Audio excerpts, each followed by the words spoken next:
fancy. It's really gaining power though, isn't it? Yeah. There is an epidemic in Miami, a virus that's spreading. And I'm not referring to like COVID or any real sickness or BBLs or scammers or narcotic-induced deviated septums. No, none of that. I'm referring to restaurants. Restaurants are the virus. And it's because they're spreading too fucking fast. There's just too many of them too quickly. And whenever something like that happens, restaurant-wise, it's impossible to maintain quality. It's impossible to enforce it. I mean, what do they say? Every time like a baby burps or something, like an angel's wings flutter or some shit like that. Every time I take a shot of colada, there's a new fucking restaurant in the city. It's too much. All right, look, let's do this. Let's play a game. All right, everyone can play along, but I'm going to ask you two the questions. It's called Miami Restaurant Math, or in the grand scheme of things, Miami Restaurant Math. Cool. So here we go. You have 5 restaurants that are active and operating in Miami. You add 5 more restaurants in a short span of time. How many restaurants do you have? Follow your heart. It's a trick question. Follow your heart. 10. How many restaurants? 5. Well, the answer is 5. Why did you answer that way? Because for one to be, another one needs to go. Right. The answer is 5. I mean, first of all, a lot of people were probably like, wait a minute, 5 plus 5. No, let me explain it to you. You have 5 restaurants that are operating in Miami. You open up another 5. Before the new 5 can even open and operate, those first 5 are fucking shut down. They're done. The speed at which restaurants open and close in this city is nauseating to me. Nauseating. And on another end, people will be like, hey, Edwin, you seem like a passionate, food-loving individual, which I am. Isn't it great that there's 5 new restaurants in the city to eat at? Well, no. Not the way restaurants work in this city, because for the most part, all these new openings fucking suck. They suck. And by that, I mean they're mediocre. And by that, I mean you could go eat there with some friends, order a bunch of dishes, and maybe at the end of the night, 2 of those dishes will tickle you the right way. And I haven't shared this with Adrian, and I mean this sincerely. I'm breaking the fourth wall here. I haven't shared this intro to the show with Adrian, but I bet he's going to answer the right question.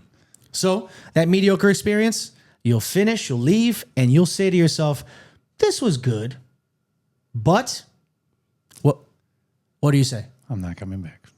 I'm not coming back. Ding, ding, ding. So as expensive as shit is getting in the city, do you think that it's acceptable for that to be real? Absolutely not. For so many restaurants that call themselves high quality to grant you an experience like that? That's bullshit, man. I hate it. It pisses me off. But I hope that this episode, we can discuss something that will lead me to believe there's a little light at the end of this tunnel, which if there isn't, it is what it is. Whatever. Go ahead, A. Welcome to Fancy Bread. I'm Adrian. I'm Ed.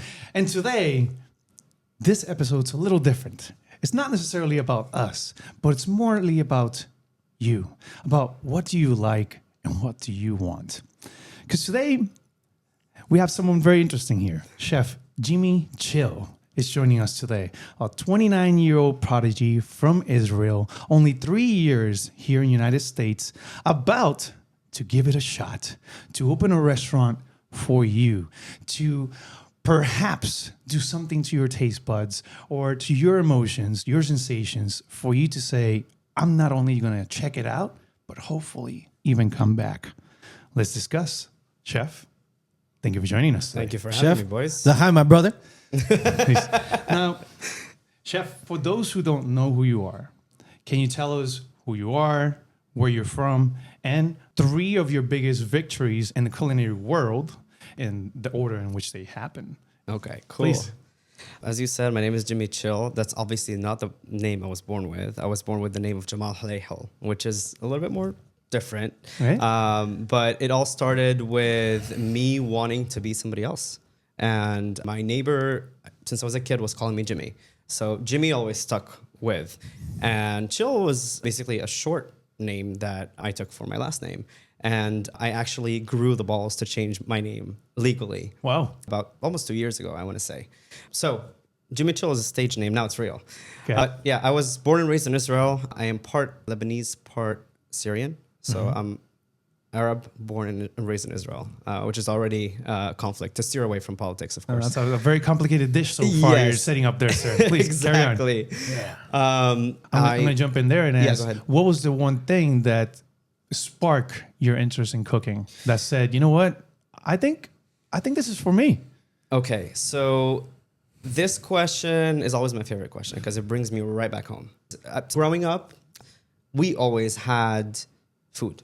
You know, food is the center of everything. Yeah. It tells you what time of day it is. It tells you what kind of mood your mom is in, and it sets the vibe for the entire evening. And everything revolved around food. You know, food was the love language. Food is a way you express. You know, I did obviously grow up to I love yous and hugs and kisses, but not as many as pods of grape leaves or like stuffed peppers and stuff like that. So naturally, I took that for granted, right? Growing up as a kid. So when I started to show interest in wanting to learn, I was like 6 or 7 years old, going through the cookbooks, my mom's kitchen. And I was always looking at the pictures and I'm like, oh my God, this is fascinating. Like, there's so much more food to explore and try. And I was raised in a mountaintop called Jish. It's in the very, very north part of Israel on the borders of Lebanon. And it's quite secluded from everything. Like it's a tiny village. It's a farmer's village of 3,000 people. And it's super far away. Like the closest city to us was like an hour and a half drive, which in Israel terms, you can drive across the country in 6 hours. Oh. So that's far. An hour and a half drive is far. Yeah. So I had to start cooking at home. But my mom was very possessive of the kitchen. She was like, this is my territory. Don't fucking come closer. I'll murder you. And I'm the same way now. Mother's like that? I'm the same way That's now. the way I am when I cook. Yeah. That's the way I'm going to cook. It's funny you say that food is a love language. If I've ever been asked what my love language is, it's always food. Mm-hmm. And the love language advocates are like, that's not a love language. I go fuck yourself. It's my love language. Of course it is.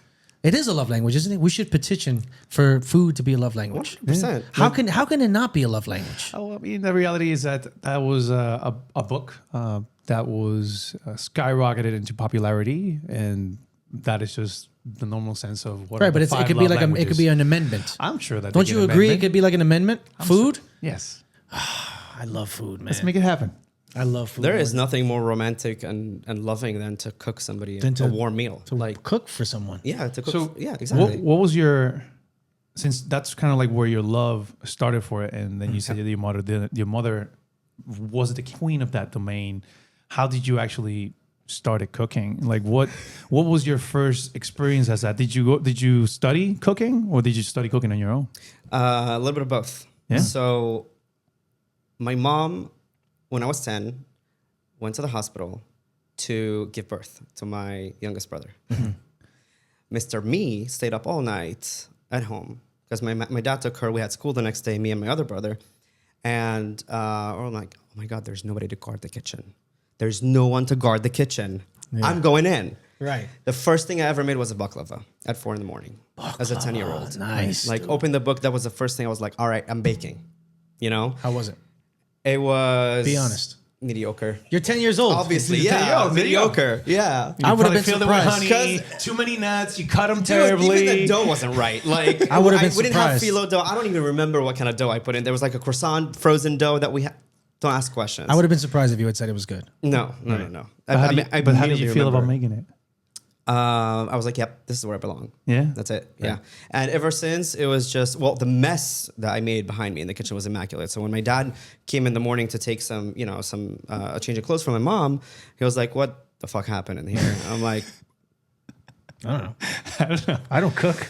So, it wasn't me. 10 years old and full of desire to go into this kitchen, that in a way was a way for you to explore the world outside of the realms of what you could see in your home. Yep. How did that move on to the beginning of your journey and your first major victory in the culinary world? So closer to the end of high school, it was just very clear that this is what I wanted to do. I was selling cakes out of my house for birthday parties and other people in my hometown. I was cooking for people every chance I got. We were doing a lot of summer camping in the Scouts, so I would literally bake doughs in the middle of the forest and cook them on open fire. And that was just it, just seeing people gather around to the smell of freshly baked bread without an oven in the middle of nowhere was just so amazing to me. So towards the end of high school, my parents were like, you can do what you want, but you need a diploma. Like, we want you to have a diploma, just in case. I was like, can I have a diploma in culinary arts? They were like, sure. Right. I did not plan on going to culinary school. I had done, between the age of 10 and 18, I have done so much research. I had my own cooking show on YouTube. I've practically cooked every classic recipe there is to cook, whether it be French, Italian, Japanese, whatever it is. And I have enriched myself that I didn't feel the need to. I just wanted to jump in and get to work. And my parents were like, we found this 1-year program at a culinary school that's not too far from home. It's like an hour away. We're going to sign you up and you're going to go. They didn't force me into it, but they were like, this is what you want. Yeah. Let's do it. Yeah. So I went to culinary school. It was boring as fuck. I bet it was. Super, super boring. Yeah. What I did was I skipped every class that I could. I was enrolled into 2 internships at the same time, and I had a job over the weekends when I traveled back home at a restaurant as a waiter. So I was basically enriching myself in my own way, and I was going to, take tests and exams to graduate. Then I graduated. Christ. Yes. It's like the fucking pursuit of happiness and shit. Exactly. Sleeping in bathrooms and shit. Yeah. So if 29-year-old experienced Jimmy Chill was transported back in time to the kitchen as his mom was giving birth, what would you make her? Oh, that's a very good question. I would probably still make the same thing. You would make baklava again. Yeah. Baklava? Yes, 100%. Something that your mom enjoyed? Not necessarily. My mom, she's not a big sweet tooth, but it's like baklava has obviously a special place in my heart because it was the first thing I fucked up. Okay, I get that. I feel you. Yeah, it was the first thing I tried, and it was my first failure. But there, I realized that this is like I'm gonna make this work one day. One day I want to be able to make this. So I would just go back and try to do it again.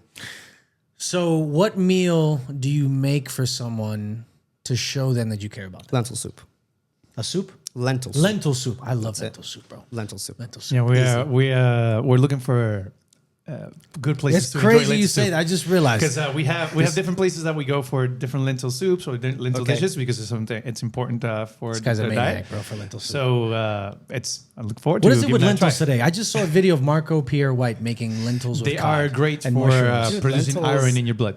Thank you so much. I just saw a video today of lentils. Lentils are everywhere. What do you make for Lentils are somebody fantastic. to cook for them to show them that you care? Doesn't matter how much experience you feel you have. What manifestation of love can come from your kitchen? I think, this is something that I tell my lady because this is the way I feel. I say, just make whatever you want, and I'll eat it, and I'll be happy. If I don't have to do it, I'm happy. That's like reverse. It's like an Uno card. So, It's so the like- thing is that whenever I want to What show does that mean? The point is, but whenever I Okay. want to show someone that I care, I just cook for them. It's I'm not that- like, it has to be that dish. No, just True. whatever I find. Here, I made this. You didn't have to, and I made it the best way I possibly could. Enjoy. right. So your I don't answer. have a to-go dish. Your answer for me is- to I'm gonna go to a supermarket and I'm just gonna. Right. Your answer is you do whatever the I'm best gonna you can with what you have. Kitchen Right. sink vibe. For me, it's breakfast. Breakfast. Breakfast. If I make breakfast for someone, it can be a lot of different circumstances of like showing I care about them. It could be a friend, it could be a partner, it could be anything. But if I make breakfast for you, I care about you, or at least I tolerate you enough to make Feel breakfast. special. Yeah, breakfast. Yeah, that means you exist in a world for me where I'm like, okay, you're okay. You're okay. I'm gonna get up early. I'm gonna do all this work while you still catch up on a few extra minutes of sleep. Right. Now that That's we've spoken a little bit about serious. your past and your story, I've read a little bit about on your website of some of the major things that you perhaps have done. Can you tell us the major 3 ones in the order that they happen? One of the biggest things I've ever done was participate in reality. There was a reality cooking competition in Israel called Game of Chefs, which is basically the equivalent of MasterChef, but professional version. Wait, hold on. So you said participate in reality. I was like, whoa, why doesn't this shit get all fucking crazy? Reality. Go ahead. I'm Yes, sorry. virtual reality. I was 21 at the time. So it was a very defining experience, I feel like. It helped shape a lot of who I am as a cook and as a person, because I was the youngest one on the show. I was competing against some of the best cooks at that time in the country. I was shown an immense amount of love and even greater amount of hate. I was a very, very controversial participant. Yeah, you were 21 at the time. How old were the people that were competing against you? The The average? The youngest person after me was 29. Yeah. And then from there was 55, 60, but you know. I mean, you gotta imagine, right? It's like you look 21 now. Yes. When you were 21, you might as well. I was like a little who the fuck knows? And you know the way the restaurant world is. It's dominated by men, and some of those men have big egos, Huge egos. and to see a little pipsqueak walk in and try to compete, it's like, who the fuck is this kid? Yeah, you're going to try to either step on him or whatever. But I was shown, for the most part, on the show by participants and by the judges, I was shown an immense amount of support. A lot of the hate came from the viewers, from some of the viewers, obviously. Because of my age, my lack of experience, me being an Arab in Israel, you know, there was all these things. And, you know, I'm not the manliest character either, right? I have a little bit of softness to my voice, to the way I act, and to the way I carry myself. A little seasoning. A little seasoning. I'm very well aware of those things, but apparently it's not the most gullible thing for some people, especially in that terroir of the world, right? And the terroir of Israel, Lebanon, Syria, Jordan, and Egypt. So I made it halfway through the show, which I'm super proud of myself for doing, and it was amazing. So that's my number one. The second thing I believe would be launching a food studio in Tel Aviv. That happened shortly after the show aired. So when the show aired and I kind of gained a lot of attention, I wanted to do something so I'm not missing out on my 15 minutes of fame, right? Right, makes sense. So the best thing for me to do was to stay in people's conscious, yeah. in their scope, and to cook for them, so for them to turn from TV to table.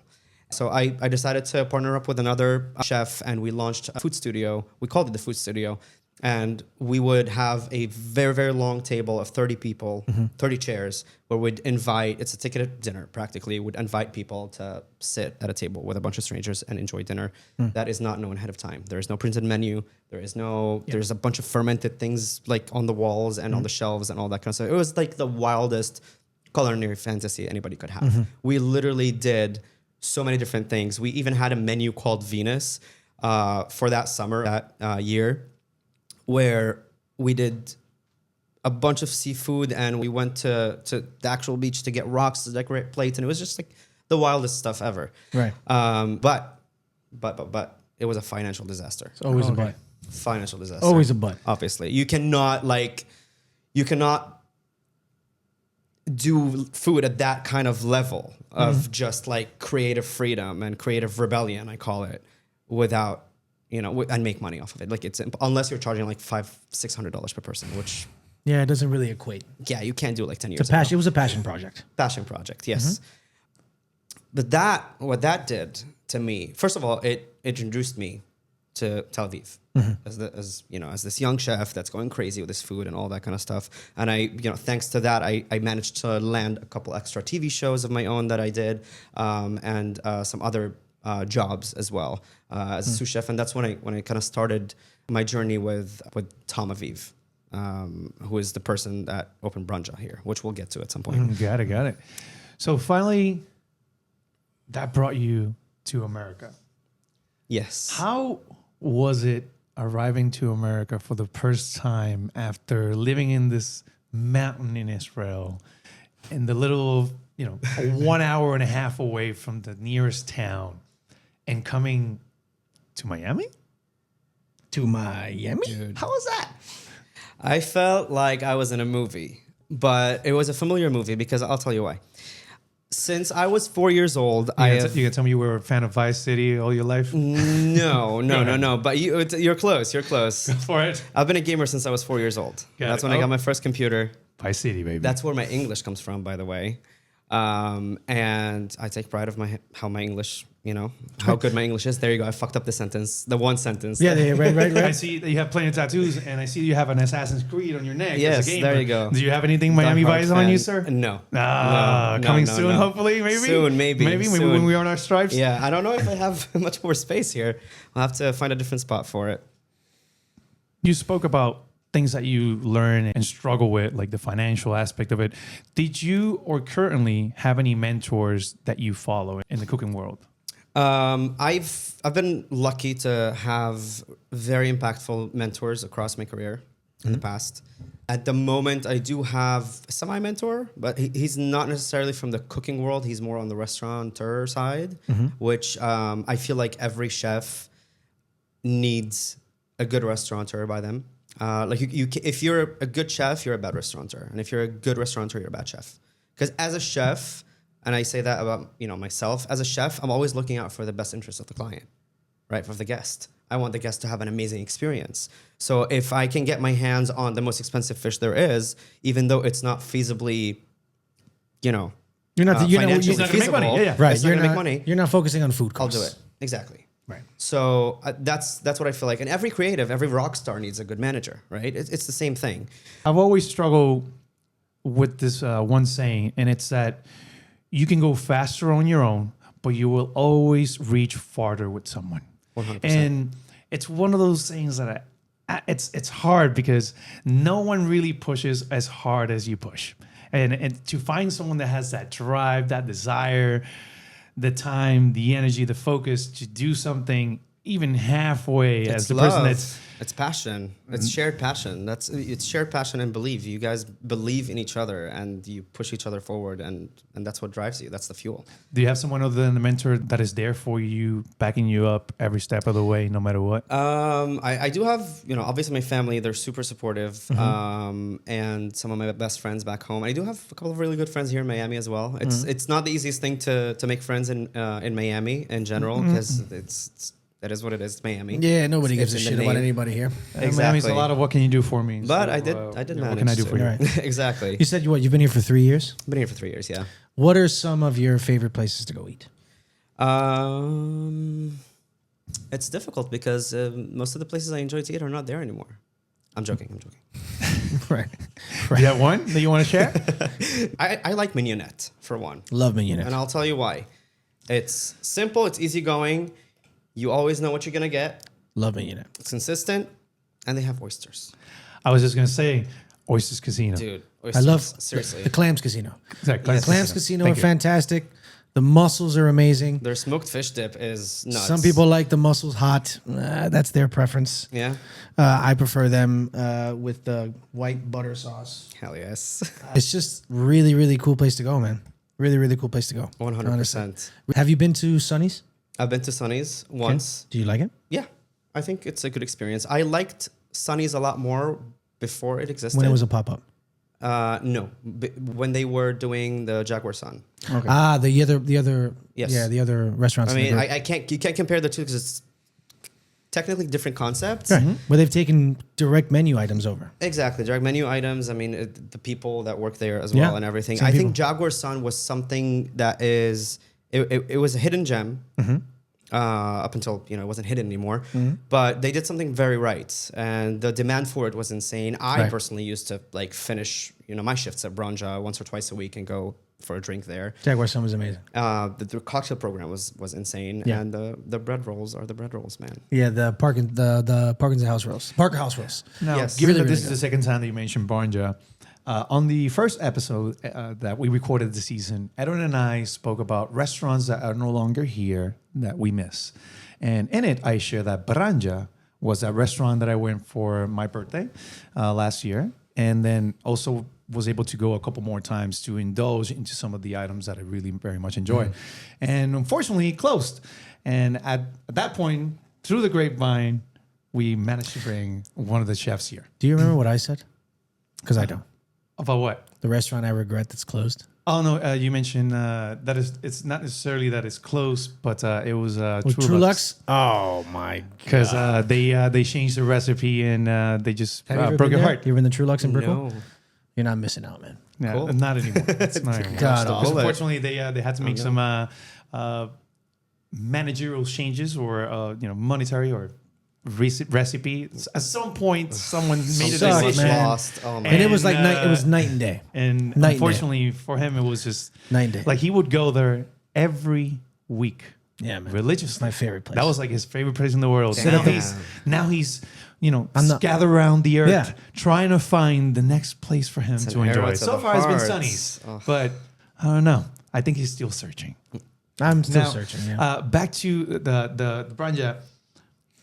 We have you here, and I want to ask you, what exactly was your role or involvement with the restaurant Branja? Okay, so I'll backtrack to I mentioned Tom Aviv, who was a celebrity chef in Israel, and he won Master Chef like multiple years before me. He's like 10 years older than me, and he opened his first restaurant in 2018, after which I joined his team to become sous chef, and we started this journey together. He pretty much believed in me a lot and believed in my talent.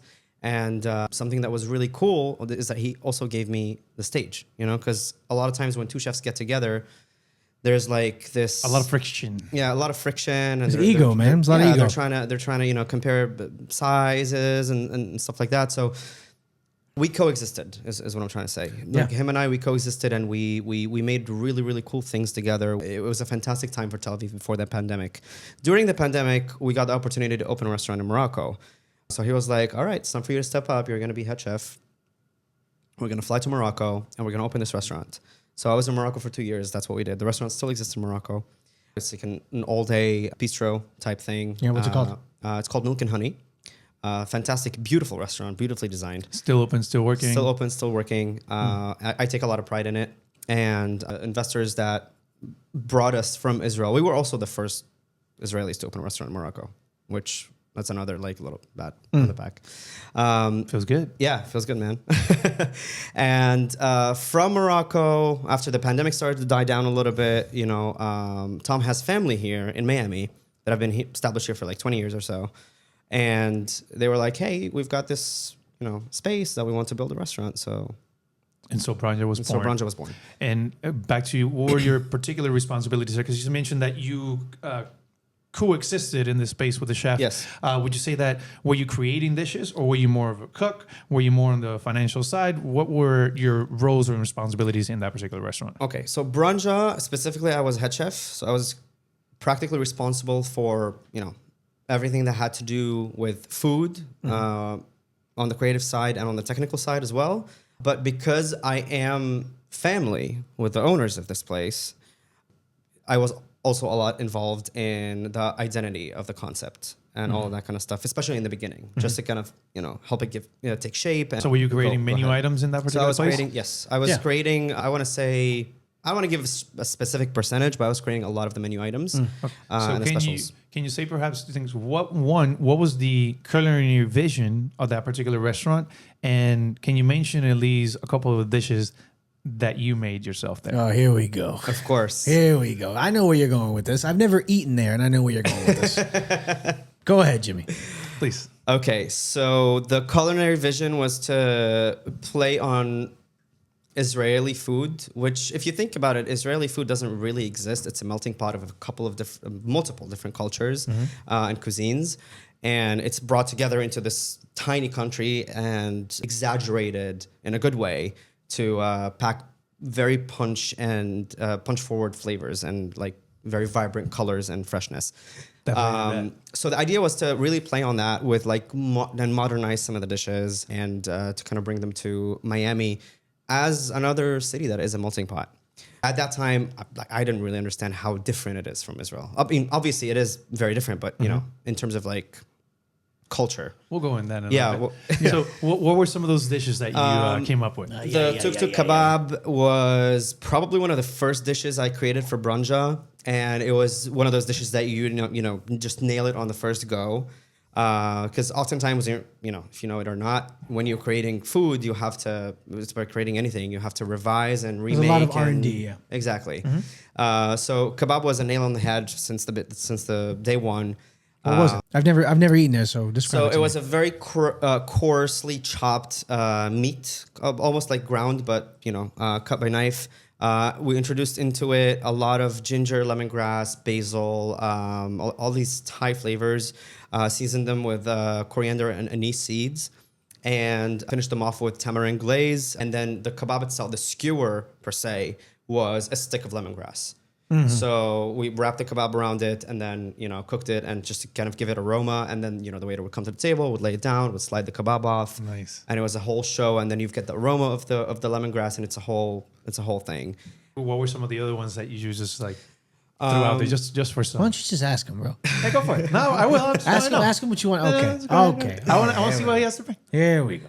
The second dish would be the eggplant. The tahini eggplant is a signature dish of mine that I've carried into every menu that I've done ever. Also, something that my mom makes fantastically. It's practically a fire-roasted eggplant, raw tahini, and a few toppings on top that usually consists of some type of fruit for acidity, fresh olive oil, lemon juice, and all that kind of I stuff. can't stand eggplant, man. I will say, can't stand I know eggplant. that That's fine. you and I have this had a similarity that for a while eggplant was something that we were like kind of on the fence about. Eggplant is something that I very much look forward to in restaurants now. It's something that when I see, I'm like, I want to give it a try. Yeah. And I gotta give it to you. And that's one of the reasons why I asked you what particular dish were you making, because I don't want to give it to you, but that eggplant was phenomenal. Thank you. I do still have a picture of it, and there's 4 dishes that I absolutely love from Branja, and that's why I'm asking which ones were yours to see if those perhaps might be. Well, he even got one of making it them. in the He got future. one of them. You got one of them, and What let me about see, the crack pie? what was that? What about the crack pie? That's number 1, sir. That's number 1. The what? It's a tahini crack pie. Oh, the crack. The Yeah, tahini yeah. crack pie, You're talking yes. about the momofuku, the milk bar crack pie? Yeah. But you make it with tahini? Yes. That sounds pretty gangster. I'm not gonna lie. That sounds pretty pretty good good. I love tahini. I love sesame. That's definitely another one. it. That's good stuff. The other really two, love and I guess I'm gonna just give it to you. The other was the tuna tartare, which I was given to it originally on a lettuce leaf because when I went there for my birthday, the chef, he was the one that cooked for us, and it was just On the counter, yep. me and my lady, just him cooking for us. It was an amazing private experience. Oh, yeah. It wasn't meant to be that. It's just unfortunately it wasn't as busy, It just happened. and it. One of the best dining experiences I have in my life, and I went back for Wow. that dish because instead of coming in the lettuce, it usually comes with the breads and the spreads, and that was fantastic. And the steak tartare, The steak tartare. it's That was a good one. It was special. It's something that you- the flavors, like you said, it was flavors that were punchy. Yeah. Were like in your face, in your mouth. It's something that as soon as you try, you were like, okay, It's a party. this is different. This is not. And even when you asked me what was Branja, the restaurant, at that point in that episode, I remember I kind of froze. I was like, is it Mediterranean? Exactly. What I don't know. If you had to put it into words. It was a playground. No, Yeah, because you just said Those your are- first. those You just playgrounds. said your first skewer was Thai inspired. Yeah, exactly. Right. Now, of course, all good things must come to an end. And I will ask, if you can, what happened to This it? is what I'm most interested in. What This happened is to where the Branja? beginning of the show came from.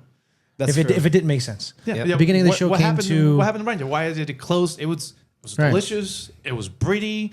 It had great service, a cool spot. Not parking though. What That was an issue. Parking was an issue, Parking yeah. was an Where, issue. where was it located? It was in Buena Vista. Upper Buena Vista, yeah. Upper Buena Vista. Okay. Upper Buena Vista. It's Close like to where Where's it? Rosario is, but they do have a parking right in front. Right. So it's true. Were you in the mall in the little Yeah. multi thing? Yes. correct. Was that the space? It was a space on 2nd Avenue. You guys had a bar. Yep. Yeah, That's the one. I drank there. That's the I one. drank at that bar. Like the bar was closer to the entrance. Yeah, Correct. And the restaurant itself was deeper into closer to the street. Yeah. Yep. And the indoor Exactly. is designed by Lenny Kravitz. It was a beautiful By place. Lenny Kravitz Yeah, if of you- Branja or of the whole thing? of the place that became Branja was Was- originally designed by Lenny Kravitz. Why? Maybe that's why I didn't make it. Like why? Why? Lenny Kravitz also has owns CB2, by the way. He's partial owner of CB2, I don't get it, man. Just play guitar and sing, bro. That's enough. which he's fantastic at. And also his lifestyle is very unique. He's mostly vegan. It's interesting. This guy he's got a lot of weird. he ages like a vampire. So he's let got him do his thing. Yeah. He's got a lot of Let him do spaceship. his- He's got a lot of spaceship So- stuff happening. Yeah. What happened, chef? If you can share. Yeah. In short, what had happened, obviously amongst a bunch of different factors, because it's Miami, I feel like there was a lack of preparation coming into the market of Miami. You know, since we did restaurants in Tel Aviv, in Casablanca, Morocco, it's a completely different market. And then the way the seasonality works, and the way the competition works, and the way how almost everything is just for show here. Yeah. And you know, seeing that you know. So the kitchen was semi-open, right? There's windows, you could see the dining hall and everything. So I could see like a bunch of girls sitting at a table, taking pictures of the food and then not touching the food anymore. Right. So that's just one example, but the dissonance between the culture that we came from, right, in Israel. And Tel Aviv is an insanely high-level culinary city, almost comparable to New York, not in size, of course, but you get it.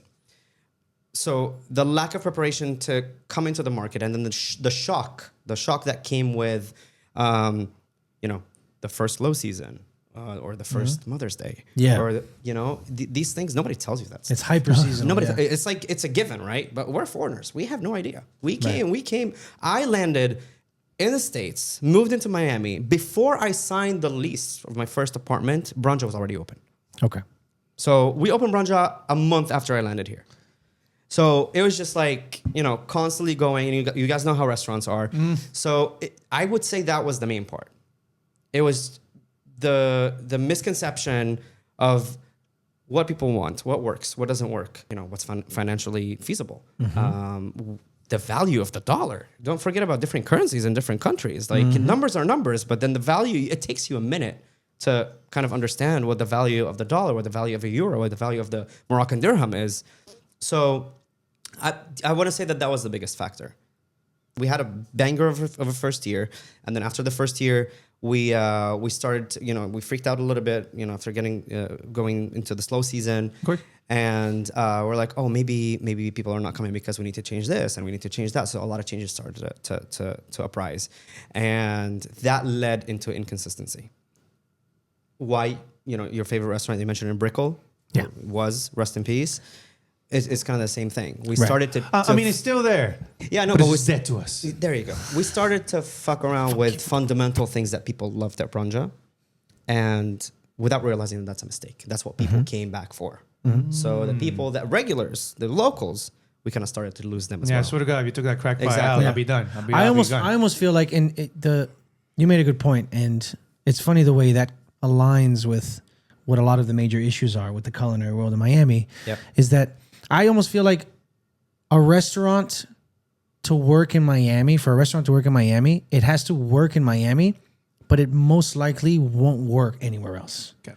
Like I feel like if you have a restaurant that works in any of the major cities in America, that same template you could take to any of those cities, right? New York, Chicago, LA, et cetera, on and on. But that doesn't mean that it'll work in Miami.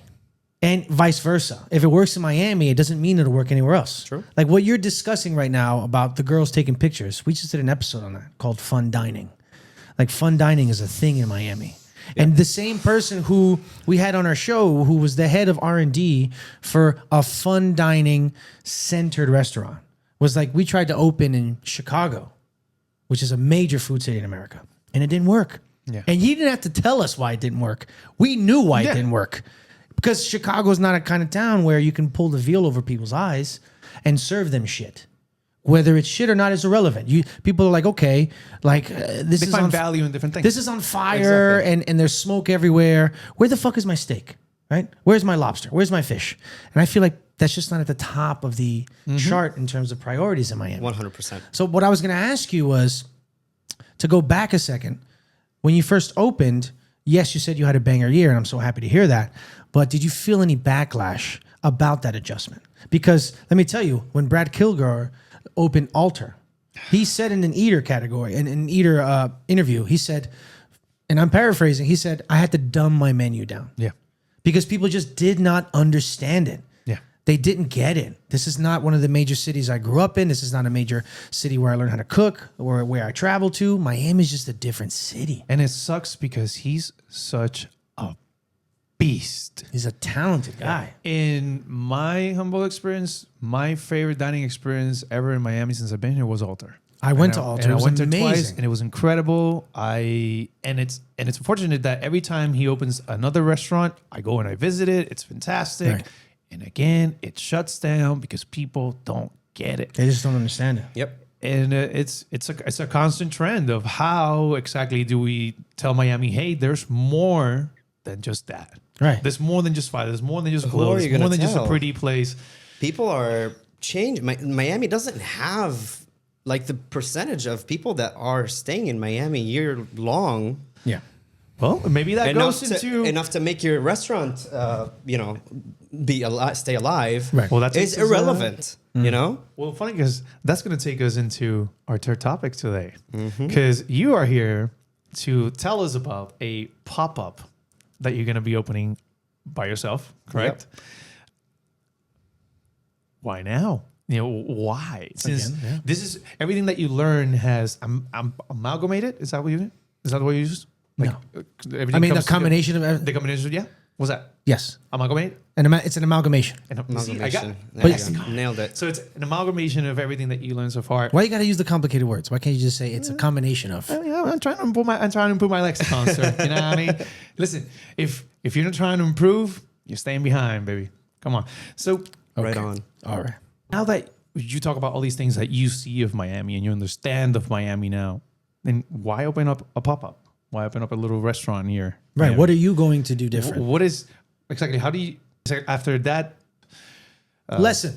that lesson Yeah, that right. you learn? It's a lesson. How do you proceed forward? So, the most difficult thing is to carry yourself out from something that crashed, from something that you gave it your best shot and didn't work out. Because at that point, you've used up all your energy. You're tired. Your body's broken. Yeah. Your soul's broken. You have no motivation because you depleted all your resources. Yeah. Your mental resources, your physical resources, everything. It took me some time to recover from Branja because Branja was, like Milk and Honey and like restaurants that we had in Israel as well, were very personal projects to me. I take everything personally because I mentor people. I take people and teach them the food the way I know how to. With the bold flavors and with the no apologies and just this is the food and you're gonna enjoy it type thing. And the most rewarding thing I think throughout any kind of experience I've ever had was to really see young cooks. Funny coming from me, but young cooks. Yeah. I was about to say, what are you Yeah, teaching a toddlers little and chicken. shit? Young cooks really believing in what you believe in and following you and learning from you. And I will, whatever it is and however much it is that I can teach, I will teach. Mm-hmm. In Israel, I had the pleasure of teaching special needs teens for an entire summer. It was like part of a professional course type thing where they had different professions for them to pick what they enjoyed the most out of. And that really changed my perspective on that. So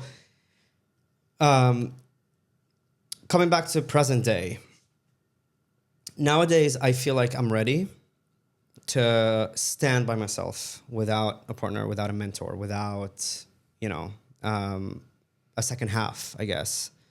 And to try to change something in the food scene in Miami. Whether it be, on a bigger scale or a smaller scale, it doesn't matter. Like, I don't care.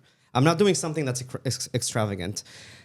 On July 21st, I am launching my pop-up. It's called No Manners. And this pop-up is a very, very deeply personal experience that is rooted in my culture and my story.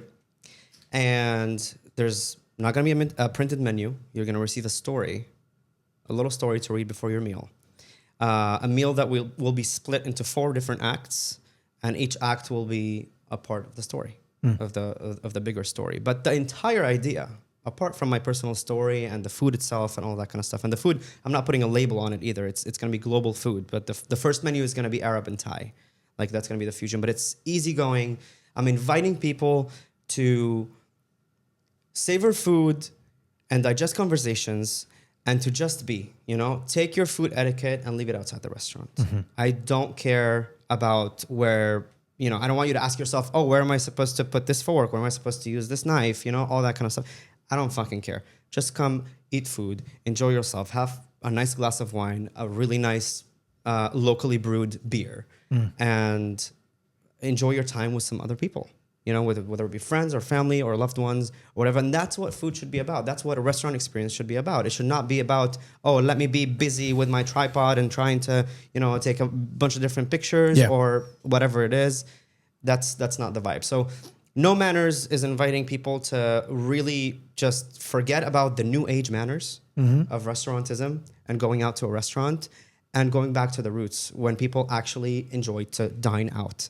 Without their phones, without distractions, just fucking eat your food, and enjoy each other's company. Exactly. Damn. It's funny you say that because that reminds me, it's not about how old you are, it's about how much experience you have. And I can tell that you've been through a lot in your short time because it reminds me of the vibe that I got when I first met a master sommelier. And for those who don't know, to pass the master sommelier test is it's harder than med school. The percentages of people who fail the master somm exam is higher than med school, higher than law school. It's incredibly competitive. It's a very low number. I think last time I checked a couple of years back, it was from 300 to 500 master somms in the world. There's a lot more now. I think there's over 1,000 now, but I mean, that's relative because it's for everyone in the world. Just 1,000. It's the entire world, right? Yeah. So we had a master somm come teach us a wine class. And the thing I took from it wasn't the shit he said about grapes, wasn't the shit he said about wine.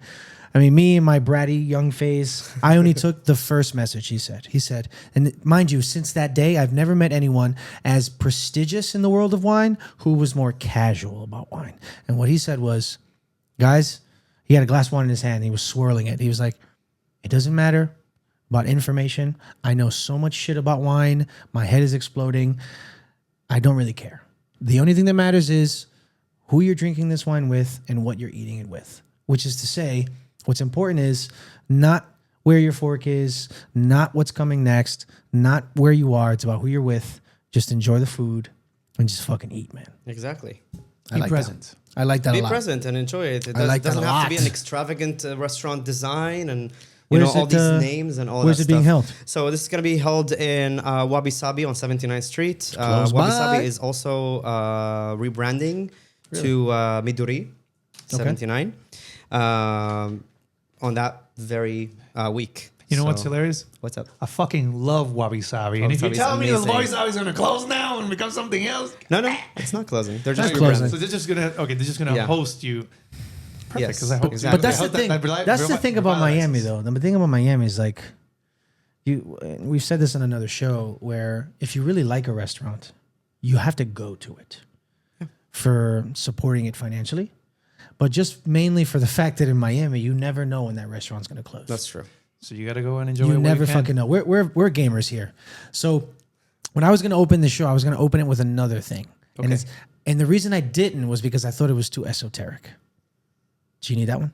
Yes, please. Esoteric means it's information that's very specific to me or to something I know. Okay. So you shouldn't know it because it's very particular to my field. Very exoteric. Esoteric. Anyways, I was going to start the show off by saying that restaurants in Miami are like FIFA. All right? Have you ever played FIFA? I've seen you play FIFA. Great. I was never a fan I was a of fucking FIFA maniac. I hate FIFA with a passion. So you're going to love But this. it's all right. You're going to love this. I was a fucking FIFA maniac. Every year, FIFA comes out with a new game. And eventually... And it looks the same. Right, exactly. That's my point exactly. Eventually, somewhere along the timeline of FIFAs, it just got old for me. And I said to myself, I'm talking about I played a lot of FIFA when I was a kid, dude. A lot. As did a lot of kids around the world. Yep. Somewhere along the line, FIFA got kind of old to me because I almost felt like there's not so much, and it's not even EA's fault. It's like, how much work can you do in 1 year? How much work can you do in 1 year to make the game different? True. So I digress. My point is, that's what I feel restaurants are like nowadays. People don't care about doing the research and development, right? People don't care about developing the recipe because my opinion is it's not so much about bad food, it's about bad menu, right? People don't care about doing their market research and saying, this is what we want to do. All people want to do is say, oh, hey, listen, I got this guy who's got money. Let's open up this restaurant here and let's see what the fuck happens. Exactly. Let's get this fancy designer and make it look cool. That's it. They don't care all of about. They that. don't care about taking time and saying, "Let's develop this," and let's Just keep empty it. shells, man. Empty That's shells. exactly what the fuck's It's happening, bro. unfortunate. It sucks, bro. I'm trying to do something different. That's what I'm so excited that's for. what it- that's I'm what it very is. excited by the prospect of you doing something, and no manners sounds amazing. Thank you. And Yeah, of very course. ambitious. I want to ask how, since this is something that's going to be new, very interesting for Miami, how do you deal with failure or criticism in such a high pressure environment? Because when you're going to open that, people are going to have a bazillion things to say. Of course. Even people watching Dude. the show might be like, this young motherfucker from the... Fuck! You're gonna be- go back to where you came Yep. from. You're gonna be a 21-year-old contestant, Dude. contestant all over again, bro. Yeah, exactly. I've been 21 for 8 years. Very So excited. how do you deal with that? I will Failure tell you criticism? something. I don't think I can hear anything that hasn't been said to me before. I can align with that. You know what I mean? Like I can align with even when it comes to food, I have made plenty of bad food in my career, like plenty. Mm-hmm. And I would always rather that you tell me that, hey man, this is not a good dish, or this is not a good cocktail, this is not a good idea. Tell me your opinion. The more information I have to work with, the better. It makes me a better person. How do I not beat myself over it? There is really not a full way to work around it. There is always going to be some level of me getting mad at myself and pushing myself to be better. But this is the way to do it. You know what I mean? Did you ever just thought about walking away? Oh, Saying, fuck 100 Miami, times. fuck US, dude, I'm going back walking home. away from the entire industry. Like, forget about Miami, forget about Israel. Just like be like, all right, I want to go like work in, I don't know, high tech or whatever it is. Did you give it a try, or No. did you say fuck it? No, Just, no. What kept you going? Every what was time. that thing that you said? You know what? What did you sacrifice personally or professionally that kept you going? Every single time I came to walk away, every single time I got to that first, like on that purgatory where I'm like, I'm out, I'm going out. One more step and I'm out. I get that tingling feeling. I need that adrenaline. I need that service. I need that interaction with the guests. I need to serve the food and then go check with the table, as a chef. Because a lot of chefs also like rather just stay in the back seat, Yeah. in the back of the house. I want to put my face out there, not because I want to be famous or anything like that, even though I wouldn't mind. But Yeah, I was about to say, I it mean, wouldn't hurt. It wouldn't hurt. But what I'm trying to say is I want that it enhances the connection when I'm like, I just prepared this for you. How was it? Genuinely, I want to see that smile on people's face. I want to see how you smiled when you ate the crack pie for the first time. That is all worth it at the end of the day. That was, It's worth. You can see the smiles over there. That was a good fact. That's it. Are you bringing back any of your old dishes to your pop-up?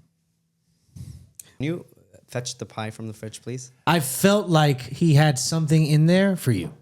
Listen, I felt like he had something in there. Listen, I put it out there for the cosmos, and I said, listen, if it happens, it manifested happens. it into I reality. manifested that. You And manifested we it serve into some water reality. over here, please. Exactly. You manifested it into reality. Well, we get that. I have a couple of quick questions about this pop-up.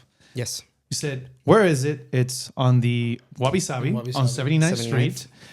When is it open? And you mentioned July 31st? 21. July 21st. Yes. So July 21st.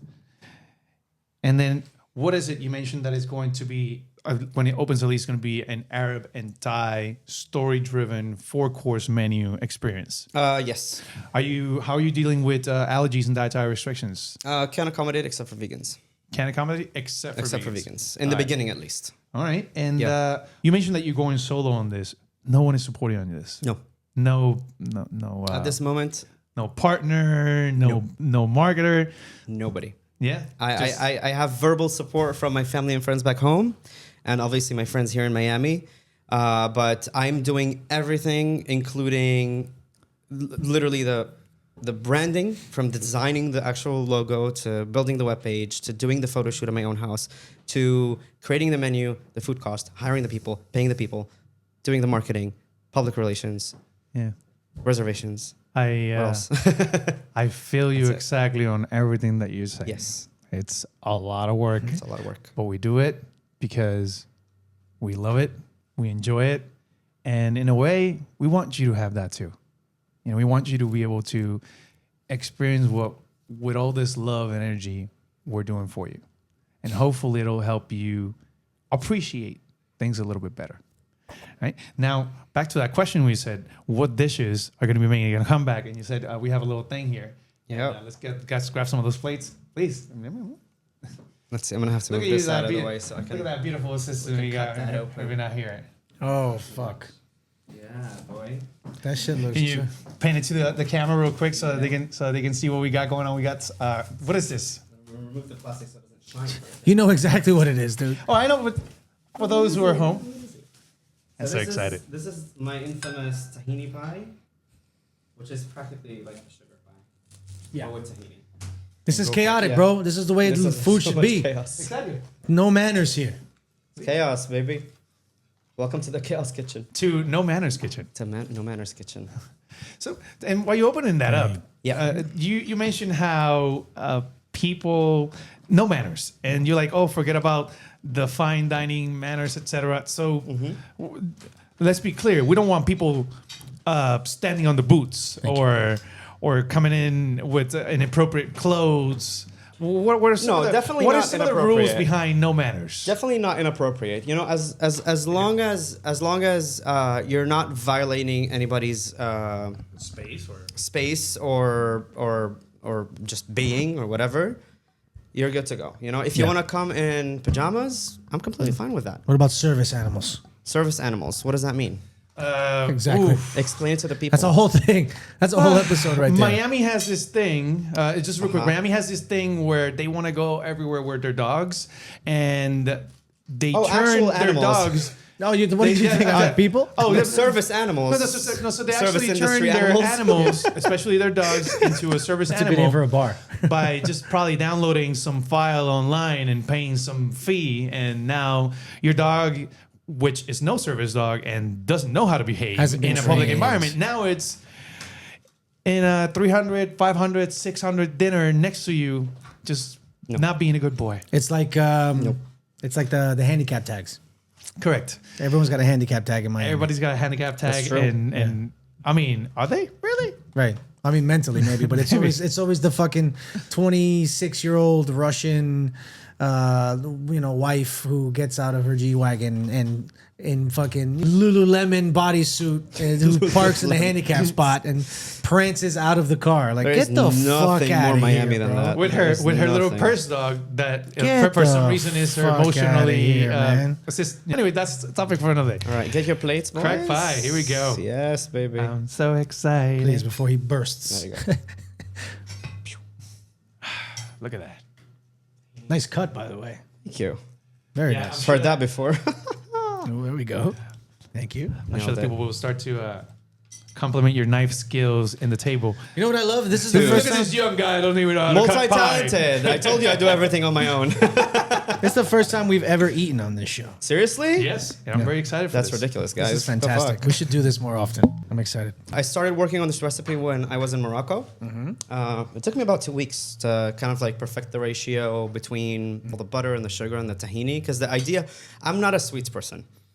And when Tom and I were brainstorming desserts for Branja, and we're like, oh, let's do it like a sugar pie. I was like, cool. So I've never had one before because it's popular only in the States. So good. So I looked it up online. I looked up the recipe. I made it. I was like, oh my God, this is so fucking sweet. Like, if I end a meal with this, I would rather just end everything. Right. You know, just die after that. So I was like, what can we do to balance out the sweetness? Tone it down a little bit. Tahini was the answer. Tahini is always the answer, by the way. There you go. So that's how it was born. Everything tahini in the menu I very much enjoyed. So that's is tahini gonna be a particular ingredient making it into your restaurant? Specifically, the crack pie is going to be making a comeback into No Manners, and the eggplant with a tiny Thai twist. But the core components are going to be the same. As long as you don't light it on fire for everybody's entertainment. Yep. Here we Cheers. go. Cheers. Cheers, boys. Yay. Salud.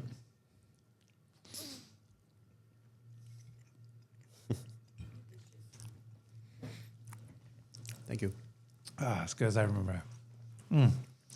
It's the same recipe. I love it. I'm just gonna have one more piece before I let this one go. Absolutely. And I want to jump into That's very good. Thank you. what do you want with this restaurant? Are you hoping that from pop up it turns into a what would you say? Brick and mortar? A brick and mortar restaurant, or are you hoping that eventually you're going to open something else? Is it this something to showcase your skills so that you can keep working? Because I believe that you're also doing catering for up to 89 people. Yeah. A very interesting number, by the way. So I don't want to say 90. why not? So you gotta use that number. Yeah, it doesn't matter. It, Oh, well, how it everything raises finishes in questions. 7. There, we're talking Oh, about well, how it. everything finishes in 7. That was Or always- 88. We're talking about it. 87, 86, 69. Right, so, Hey-o. so you're also doing that. So what is the purpose or the vision that you have behind this restaurant? I'm sitting on 2 other concepts. 3, I want to say. One is more casual. The second is a little bit more elevated, probably aimed towards Michelin. And the third one is a culinary experience disguised as a non-culinary experience. I'm not going to go into details about these. I get it. That's Right? That's I for the get it. future. money's That's for the at. future. Let's see I how get you it. do with this one. So No Manners is just the first stepping stone to make these things happen. The last project obviously is a passion project. And I'm going to be running No Manners every Monday at Wabi Sabi until I find an investor that's willing to put down the money to open it into a concept. So it is in a way it's a showcase of my skills. I'm completely open for No Manners to die after it's been a pop-up and not continue to be as a restaurant, Of course. as long as one of the 3 projects takes place.